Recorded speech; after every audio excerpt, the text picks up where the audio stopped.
Muerte sospechosa en Cantel. Enfermera aparece sin vida en una cárcel de Quetzaltenango y en primera instancia parecía ser por causas naturales, pero ahora las autoridades tienen motivos para pensar que fue estrangulada. Tragedia en Río Dulce. Lo que debía ser un viaje de rutina en lancha se convirtió en una pesadilla. 3 personas, incluidos un niño de 3 años y una maestra, murieron tras el naufragio de su embarcación en las aguas del lugar conocido como el Golfete. Planificaban un ataque. 3 supuestos integrantes del barrio 18 fueron detenidos en las afueras de Torre de Tribunales. Aparentemente se dirigían a cometer un asesinato contra taxistas. En zona 1 les incautaron armas y municiones. Maltrato animal en el Guarda. Autoridades rescataron más de 25 especies que eran mantenidas en pésimas condiciones para su venta. Algunas están en peligro de extinción.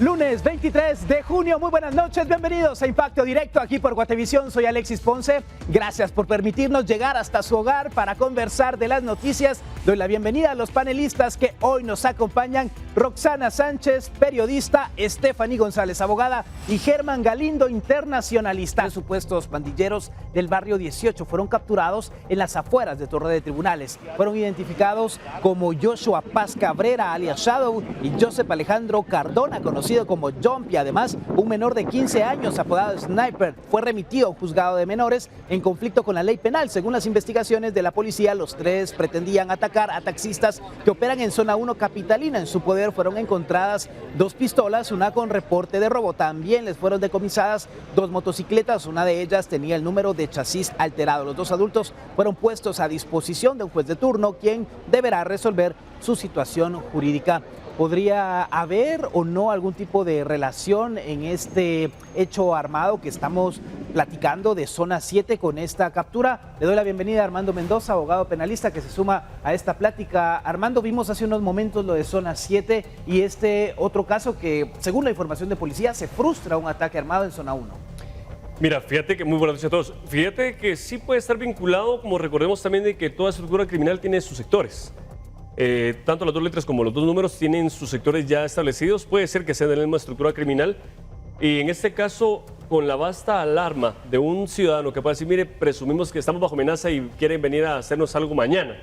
Entonces se hacen los operativos y eso por eso que se logran frustrar los asaltos o los ataques armados en puestos de registro que interponen a veces. Pero en este caso yo considero que sí tiene mucha vinculación. Es la misma estructura criminal que está operando, porque la extorsión, esos son asesinatos o son actos delincuenciales productos de esa extorsión que se vive día a día a empresas pequeñas, a comerciantes individuales, a personas unitarias que solo tienen un taxi, pero que como no pagan el famoso impuesto, o el famoso, sí, el impuesto, entonces vienen y son estas acciones o consecuencias por no pagar ese impuesto. Pero considero yo que se debe reforzar la seguridad no solamente en puestos de registro, sino también como hacían antes. Como dijo Roxana, hace años hubieron elementos de la policía, militares dentro de las unidades. No podemos decir que aborden a los taxis porque no se puede, pero sí deberían también brindar un registro más actualizado, porque recordemos también que existe mucho empresa pirata, mucho taxi pirata que también genera estas consecuencias. Y aquí hablamos de la posibilidad de una llamada anónima o también que las autoridades hayan hecho algún trabajo de inteligencia. Lo importante que es prevenir y poder erradicar ese tipo de acciones, Stephanie. Totalmente, mira, estoy muy de acuerdo con lo que decía Armando. Considero que sí se deberían de colocar por lo menos más puestos de registro o más seguridad para que esto disminuya. También me llama muchísimo la atención la edad de estas personas, eran de 15 años y menor de 15 años. Siempre hablamos de que utilizan a los adolescentes porque son los más débiles, los más fáciles de convencer, pero ellos no son la cabeza de esa estructura criminal. Detrás de ellos hay muchas personas más y nada más a ellos los están utilizando. Y también aquí el llamado para los papás de todos los jóvenes de nuestro país, que por favor les inculquen valores, que hablen con ellos para evitar que ellos se involucren en grupos. Y es que muchos jóvenes, 15 años, aquí Germán, es bastante curioso, pero de esos menores de edad, ¿cuántos de ellos están o con los abuelitos, con los tíos, si bien les va, si hay un núcleo familiar, o han crecido sin esa tutela de los padres? Sí, a veces hay padres no presentes también, o sea, pueden estar los padres en la casa y aún así no estar presentes en la vida de los niños. En este caso, pues primero felicitar a las autoridades, porque quiera que no, aquí siempre se critica cuando no hacen su trabajo, en este caso lo hicieron. Primero, y segundo, también hablar del juez que le va a tocar llevar o procesar a estos dos menores, porque son menores, pues los vamos a ver muy pronto en las calles otra vez. Entonces, no sé, a buscar la manera, porque al final, si se sabe, ¿cómo es que saben que iban a cometer un delito? No sé si se les puede cargar por esto, precisamente, por la intención de cometer un delito, y si son menores, pues a ver la forma de que tratar de que no salgan la mayor parte del tiempo, porque hablar de reformar a estos jóvenes, que salgan creo que o que es peor. se queden adentro. No, pero Porque adentro tampoco es que... Sí, pero normalmente ellos son el rango más bajo de las pandillas, por lo que son los que más usan para salir a hacer los ataques. Yo pensaría que adentro, porque entre más efectivos le quites que estén con libertad, el problema es que después vemos que hay sistemas dentro del sistema penitenciario en donde se logra salir de las cárceles para cometer estos delitos. Ahora, yo tengo aquí una pregunta y es para Armando. O sea, como son menores, el juez no solo los va a soltar, ahí están libres. ¿Cuál es el proceso cuando se captura un menor? ¿Tendrá que llamarse a los padres como responsables? Claro, te respondo. Fíjate que no es tanto, y respondiendo a Germán también, no es tanto que el juez los deje libre porque yo quiero. Lamentablemente, No, lo he dicho muchas veces, la Declaración Universal de los Derechos del Niño, ¿verdad?, que ya es del año 60 por ahí, 57 por ahí, viene a fortalecer esos derechos vulnerados. Pero cuando ya se crea la Ley de Protección Integral de Niñez y Adolescencia, protege a las niñas y adolescencia. Entonces, niño de 0 a 13 años, adolescente de 13 un día hasta 18. Entonces, son tratados como adolescentes. Entonces, esa sobreprotección que le dimos a los menores es el auge por el cual toman los estructuras criminales y decir, mira, vos sos el gatillero, ¿verdad? Vos te vas a encargar de hacer esto. Entonces, ellos iban por una tentativa de homicidio, porque no creo que vayan a repartir dulces con las pistolas. Entonces, ellos hay una posible tentativa de homicidio, una tentativa de asesinato o una obstrucción extorsiva de tránsito, que así se le denomina el delito. Entonces, lamentablemente, las sanciones, no las penas, sino las sanciones a las que son acreedores los menores, son esas medidas curativas, sanciones, no son penas ni condenas. Entonces, viene y dice, bueno, vamos a llamar al recurso idóneo.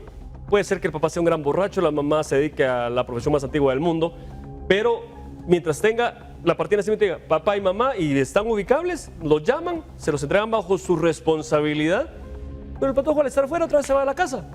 Entonces es un círculo vicioso que no es culpa de los jueces, y lo digo muy abiertamente, no es culpa de ellos, sino es la libertad que se les da por medio de la excesiva protección a esa adolescencia, que lamentablemente sí debería surtir alguna forma, pero para ello tenemos que irnos a convenios internacionales. Para jóvenes en países distintos al nuestro, no países donde precisamente nace y se cría el crimen organizado que utiliza a estos jóvenes. O sea, esas declaraciones de los derechos de los niños, todo, nadie va a decir que no deberían de existir, ¿no? Claro. Pero estamos hablando de que en nuestra sociedad, precisamente un joven de 15 años ya tiene la posibilidad y se le da la orden de asesinar a una persona. Entonces debería de existir en Guatemala una modificación para este tipo de casos. Pero entre más Estados allá de Unidos. hacer esas modificaciones, encontrar las causas también, la pobreza, desigualdad, falta de oportunidades que tienen muchos de Falta de estos educación. niños No, pero y mira. adolescentes, porque hemos platicado aquí de escuelas que están cerradas, de padres de familia que no están al pendiente de sus hijos. ¿Por qué razón? Tienen que ir a trabajar, tienen que sudar y ganar el dinero para llevarlo a casa, y por eso en ocasiones mira. se descuida. Tenemos que hacer la pausa, quédese con nosotros, regresamos.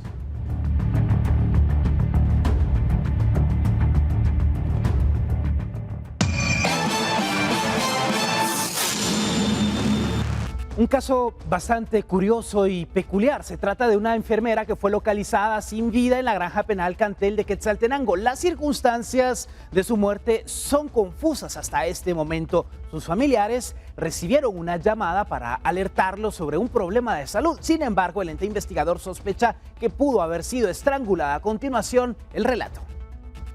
Grace Judith Rivera Chávez, de 50 años, fue hallada sin vida dentro del hospital en la granja penal Cantel en Quetzaltenango durante el fin de semana. Según las autoridades, laboraba como enfermera en el centro carcelario desde hace 12 años. El Ministerio Público dio a conocer que familiares reportaron que recibieron una llamada donde se alertaba que ella tenía un problema de salud, por lo que se le solicitó a sus hijos que llegaran a traerla y la trasladaran a un hospital.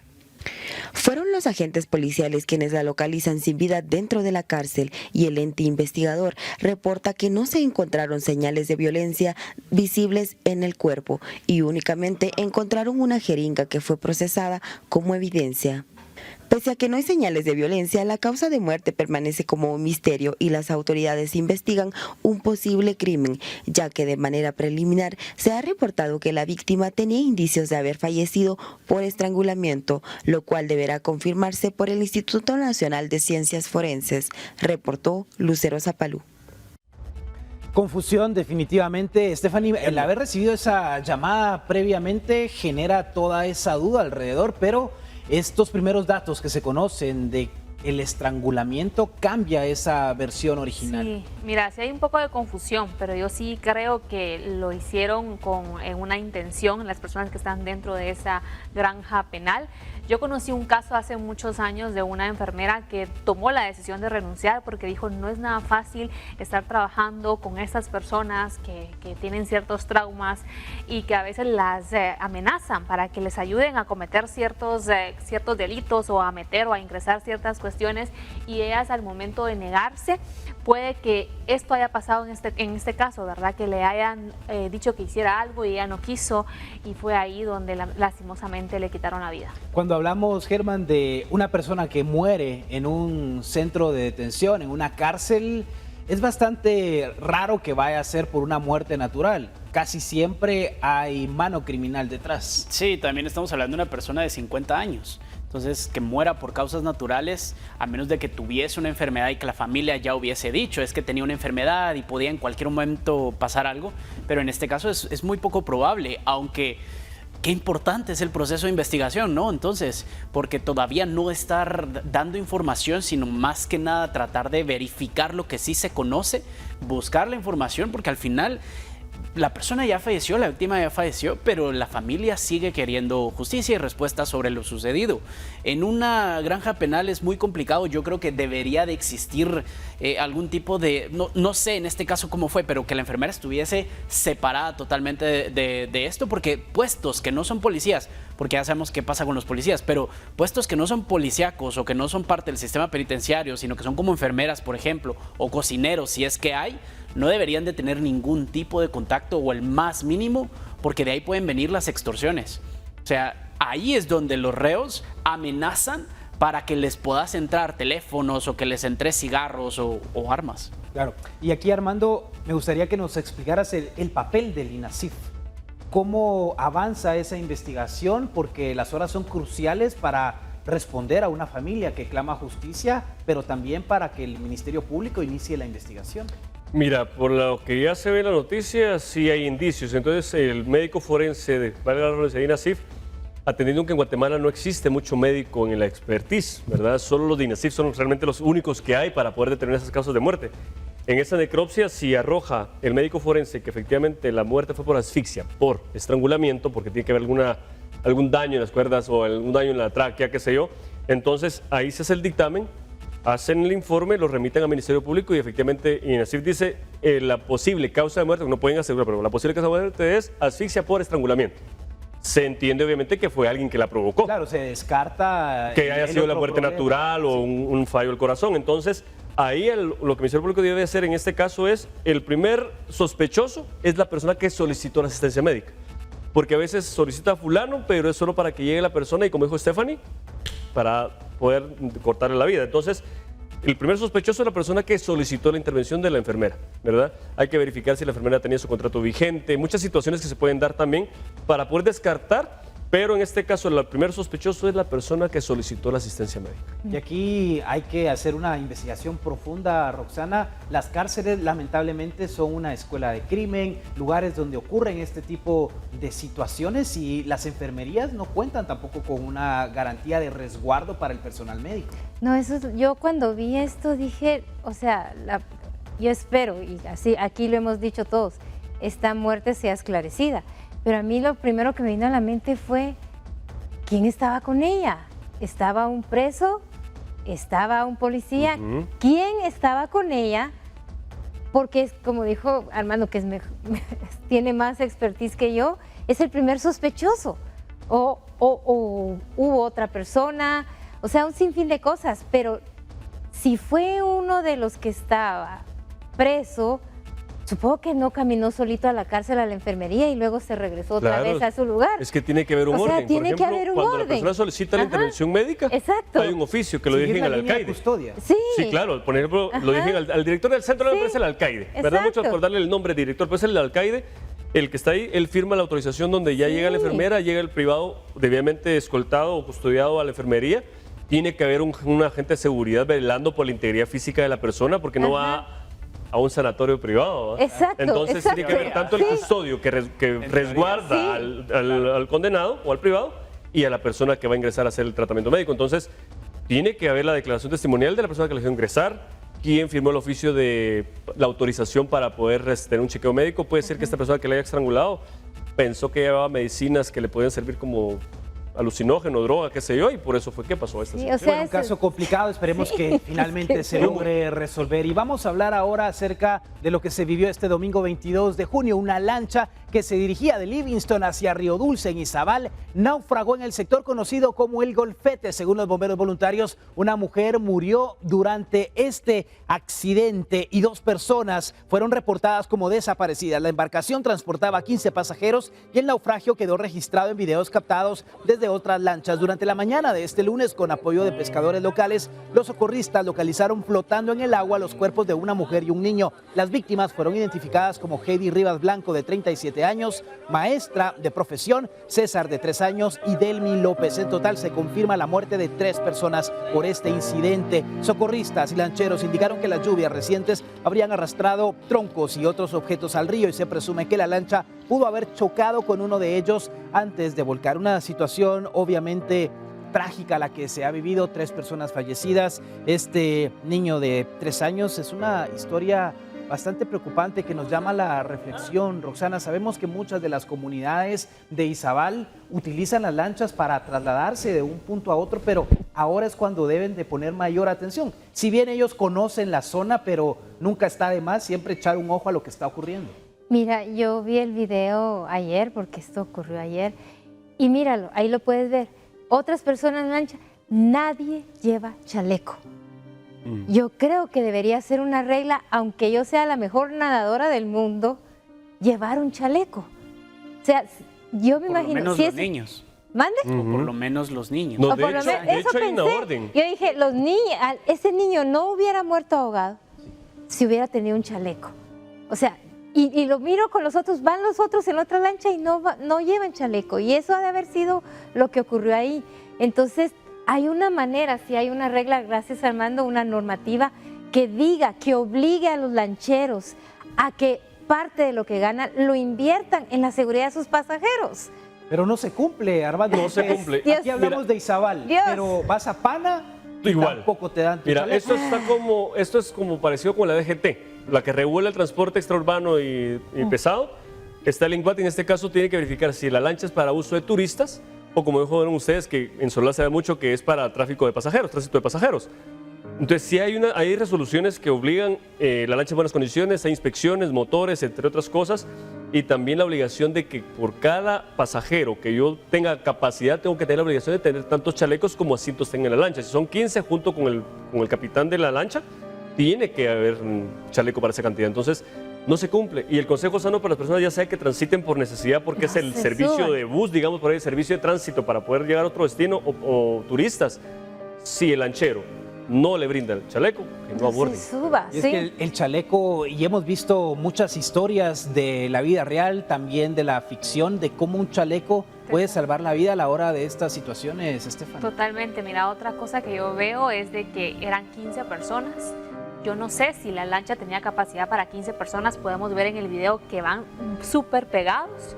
O no sé si también la persona que maneja esta lancha se fijó también en el peso de las personas, porque pueda que sí quepan 15 personas, pero no tengan el peso ideal para la lancha. También tienen que ver cómo está el clima, porque muchas veces el lago o lo que sea se pica y esto ya ocasiona que la lancha tenga ciertos inconvenientes. Es muy difícil viajar de esa manera, pero sí es indispensable que si vamos a usar una lancha, si no tiene salvavidas, esa persona que debería tener, es una obligación, nosotros llevemos. Y es que es importantísimo definitivamente el ser precavidos, porque todas estas acciones que se pueden tomar obviamente salvan la vida. Aquí hay un claro ejemplo, un niño de 3 años que es víctima de una tragedia. Hacemos la pausa aquí en Impacto Directo, quédese con nosotros, ya regresamos en breve.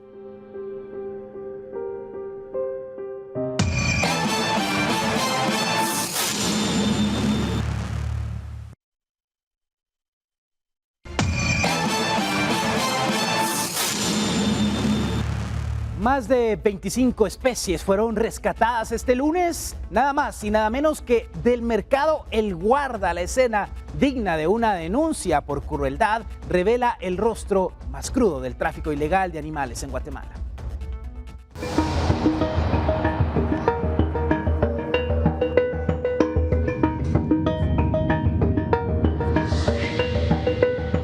Encerradas en jaulas diminutas, sin alimento, sin agua y muchas sin poder moverse. Así fueron encontradas varias especies de fauna silvestre y animales de corral durante un operativo en el mercado El Guarda en la zona 11 capitalina. Los agentes llevaron a cabo un operativo en 30 locales como parte de una investigación que revelaba que en este lugar se ocultaban animales para su comercialización. Se logró establecer de que no está autorizado ese tipo de venta o de comercio como tal en el puesto que está autorizado. Y lo que se busca efectivamente, como usted lo dice, es erradicar el maltrato animal. Por eso la Unidad de Bienestar Animal, en conjunto con el CONAP, están determinando qué acciones y qué animales fueron decomisados. Lo que encontraron fue desgarrador: tortugas amontonadas en cajas plásticas, iguanas sin espacio para moverse, animales con signos visibles de maltrato, sin higiene ni condiciones mínimas de vida. Logramos establecer lastimosamente la muerte de 10 animalitos, entre conejos, patos y gatos. Entre los animales rescatados, víctimas del tráfico ilegal y del maltrato animal a plena luz del día, hay conejos, patos, gansos, palomas, gatos y especies en peligro de extinción, cuyo precio en el mercado puede superar los 1000 quetzales, como tortugas verdes, tortugas casquito, una tortuga dragón, iguanas y un pez pleco. Los ejemplares fueron trasladados a la Dirección Regional Metropolitana del CONAP para recibir atención veterinaria y luego serán enviados a centros de rescate. Además, se reportó la detención de 2 personas, varios más se escaparon. Lastimosamente, los lugares donde encontramos el maltrato del animal y los animales muertos pues se fugaron, no pudimos encontrar a nadie en el lugar, pero esa información será trasladada al Ministerio Público para que en su oportunidad pues a quien corresponda y si hay necesidad de venir y girar órdenes de captura, pues ellos ya determinarán cuál es el procedimiento a seguir. La diligencia fue dirigida por la Fiscalía de Delitos contra el Ambiente en coordinación con la PNC, el CONAP y la Unidad de Bienestar Animal del MAGA, así como el Juzgado de Asuntos Municipales y otras instituciones dedicadas a frenar la venta ilegal de fauna y verificar las denuncias de maltrato.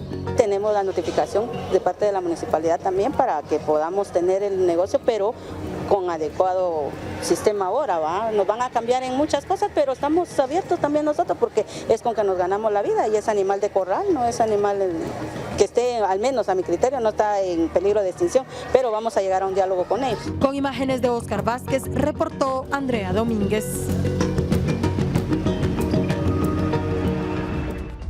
Les voy a contar un secreto a las autoridades. También venden artículos robados. No digan nada. ¿Cómo es posible que hasta ahora hagan toda esta bulla cuando se conoce de siempre, Germán? Pues depende, probablemente a veces cuando hacen este tipo de operativos a sabiendas de que ya sucede en el día a día y que mañana van a volver a llevar más animales, puede ser tal vez para una cortina de humo, puede ser, o tratar de hacer el show de que se está trabajando. En este caso, de cualquier manera, yo resalto la acción de rescatar a estos animales. Ahora, rescatar implica salvarlos del peligro. Yo creo que llevarlos a centros, como le dicen ahí, a centros de rescate después, habría que ver que la nota continúe, que Andrea se eche un viajecito a reportar ¿A dónde llevan a estos animales cuando los rescatan? Regresarlos a su hábitat, a quienes... Pues esperemos que sí, pero no sabemos qué van a hacer. Las si de por sí especies en peligro la municipalidad de tiene pocos recursos para hacer sus funciones principales, realmente va a tener recursos y el conocimiento adecuado para salvar y rescatar a estos animales. Situación muy difícil la que atraviesan las diferentes especies. Las imágenes son evidentes, Stephanie, en las condiciones en las que se encontraban estos animales. Sí, la verdad que es muy triste porque como pudimos ver en las imágenes, los pobres animales no tienen ni espacio para moverse. Ya te imaginas cómo está la higiene de estos animales, además que decían que tenían algunos... alimentación. A la alimentación, habían tenido violencia entre ellos, entonces definitivamente no es el lugar adecuado. Considero de que sí deberían de retirar ese negocio de ahí porque ahí decían que probablemente hablaban, ¿verdad? O una sanción muy severa porque definitivamente los animales también merecen respeto y no ser tratados de esa manera. Al final de cuentas son seres vivos, seres que sienten y que nos comemos después. Sufren todas esas situaciones de los seres humanos, Roxana, que llegamos a cometer esa crueldad en contra de los animales. Mira, a mí esta noticia me hizo el día, de verdad, porque esa gente, ahí sale el señor, vamos a dialogar, no están en inspección, pero porque no estén en extinción, señora, usted va a tenerlos ahí como los tenía. Hay perros, hay gatos, pasar en esa área, yo voy a ese mercado y cada vez que pasaba, y yo reporté varias veces a la municipalidad y fue como hablarle a la pared, ¿ah? Porque es por culpa de la municipalidad y yo apoyo lo que dice Stephanie, la venta de animales debería ser prohibida. Y señora, busque otra forma de ganarse la vida, no con eso que estamos viendo animales ahí. Vivos. No con eso que estamos viendo ahí, porque eso es cruel, eso tú lo acabas de decir, es crueldad animal. Si alguien aquí dice que eso no es crueldad animal, no sé qué es. Pero yo espero que esta señora encuentre otro negocio, yo lo aplaudo y el día que vaya voy a dar gracias a Dios de ya no ver eso. Y la municipalidad otra vez, no son capaces. El diálogo que vayan a entablar, ojalá que sea para decirles, señores, se acabó porque esa gente se le muere un animal, se les enferma un animal y ¿saben qué hacen? Solo lo tiran a la calle y ahí se acabó. O a los desagües. Exacto. Armando, ¿cuáles son las consecuencias legales por tener animales en peligro de extinción, por el maltrato animal? ¿Qué sucede ahora a raíz de esta investigación de las autoridades? Mira, recordemos que está la ley contra el maltrato animal, ¿verdad? Que puede ser hasta 2 salarios mínimos, pero en este caso la ley tiene una ley especial, que es una ley que está realizada entre CONAP, ¿verdad? Todo lo que son áreas protegidas y también lo que es la policía, esta policía DIPRONA. especializada, DIPRONA, correcto. Entonces, las multas pueden ser, no hay pena de prisión, salvo como en este caso de los detenidos, si se verifica que hay tráfico realmente de estas especies en extinción, ¿verdad? Entonces sí hay una sanción de prisión, como hasta una multa de entre 50 a 100 mil quetzales. Ay, ojalá. Y puede ser un poco más. Entonces, dependiendo también la cantidad de animalitos que hayan tenido, que sean en peligro de extinción, porque como yo comparto lo que dice Roxana, no te pueden sancionar por tener gallinas de patio. La forma en cómo las tienen, yo no la comparto definitivamente, porque en este caso, ya que el juez de asuntos municipales se está interviniendo en ello, debería también tomarse la tarea de hacer perreras municipales para empezar, y para gatitos también, entonces para que empiecen a deshacinar de las calles esas ventas ilegales de animalitos. Ahora bien, sí hay sanciones, hasta 50 salarios mínimos por maltrato animal y en este caso por ley penal especializada puede haber una sanción de 50 a 100 mil quetzales de multa y penas de prisión hasta de 4 años. No son muy elevadas las penas de prisión, pero sí hay sanciones. Ay, qué bueno que pasen los 4 años ahí metidos. Solo estas acciones en este mercado, que visiten los otros lugares donde también se han tenido denuncias de ciudadanos de lo que ahí está ocurriendo y no solo enfocado con el maltrato animal, también la venta de artículos de dudosa procedencia. Y hablemos de lo siguiente, ahora le mostramos estas imágenes que están causando indignación en las redes sociales. Se trata de un hombre que se acerca a un perrito que estaba descansando sobre una caja con una cobija en las calles de Iztapalapa, México. De pronto el sujeto se lleva la cobija del can y busca alejarlo con un gesto brusco, pues aparentemente el perrito quería morderlo. Se ve que el animal le ladra varias veces y confundido regresa la caja donde se encontraba descansando. El caso ha generado indignación entre los defensores de los animales debido a que los perros sin hogar viven a la deriva, sin alimentos y sufriendo las inclemencias del tiempo. Y vemos las imágenes, la lluvia, seguramente el frío, pues ambos necesitaban el cobijo. Es muy difícil ponerse del lado o del hombre o del animal. Al final son seres vivos, La Stephanie. verdad que eso estábamos hablando con Germán. Es muy difícil ponerse de un lado porque me imagino que él estaba padeciendo también de frío, ¿verdad? No sabemos las condiciones o el lugar también donde él estaba durmiendo y pues se vio a la necesidad de hacer esto. Lastimosamente siempre no estoy de acuerdo con hacerle daño a los animales, pero también no sabemos en qué condiciones estaba él. En la cadena de supervivencia, Germán, podríamos decir que pues, el hombre tendría en todo caso el derecho de utilizarlo, pero sigue todavía el debate sobre lo cruel que se ve esta imagen. Pues sí, pero también te digo que, a ver, no estoy tratando de defender ninguna acción en contra de un animal. Pero la forma en la que lo hizo, o sea, cualquier otra persona pudo haberlo hecho de una manera más fuerte, tal vez lastimar al animal o patearlo para sacarlo de la caja. En la forma en la que se acerca y le quita la cobija, te digo yo, es muy difícil, pero te voy a decir esto, yo creo que después de este video, este animalito va a recibir más ayuda que esta persona.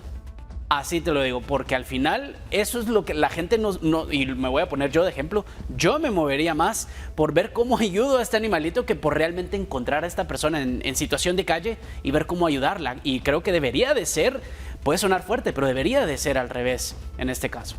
O debería ser para ambos también la ayuda, porque ambos están en una situación vulnerable, Roxana.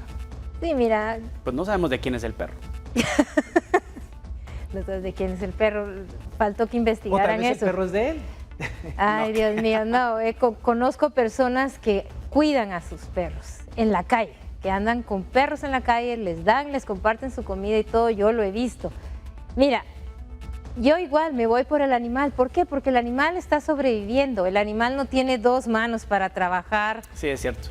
El animal no tiene boca para hablar, ¿verdad? Entonces, por eso tal vez a los que apoyamos a los animales nos indigna, porque no sabemos también por qué el hombre está en la calle, es cierto, pero él puede tocar puertas, él tiene la mayor facilidad de buscar ayuda que un animalito, porque a un animalito, tú lo dijiste bien, Germán, un animalito, le meto una patada, lo espanto como hizo este hombre y nadie me dice nada. Y nadie va a juzgar. Matan al animal, un perro más muerto. Ahora, matan a la persona, ahí hay una investigación y claro, y lo apruebo, porque nadie debe quitar la vida. Pero estamos viendo a una persona que puede trabajar, que si no puede trabajar, pues al menos que mendigue, pues, y compre su propia sábana, su propio poncho. Pero este animalito, ¿qué va a hacer ahorita? ¿Qué le quedó al pobre? Regresarse otra vez a sentarse ahí. Armando, te quedaste con algo ahí entre pecho y espalda, ¿ves? Mira, es complicado porque tan importante es la vida del ser humano como porque tampoco sabemos en qué condición está el señor y cómo lo sacaron, porque yo conozco casos en los cuales la misma familia saca a la calle a sus familiares. Aquí es una disputa por sobrevivencia. Y a gente que le cierra la puerta, aunque él toque la puerta. Correcto, sí, entonces aquí es una disputa por la sobrevivencia. Obviamente él se quiso pasar porque dijo, bueno, el perrito aguanta. Pero en este caso yo comparto la opinión de que la autoridad más que indignarse debería tanto proteger al cachorrito, los animalitos en situación de calle, como las personas que están en esa situación, porque hay mucha gente como él que ya no tiene la lucidez necesaria para incluso estar en la calle porque son un atentado para la sociedad. Bueno, tenemos que ir a la pausa. Gracias por acompañarnos aquí por Guatevisión. Somos Impacto Directo, ya volvemos.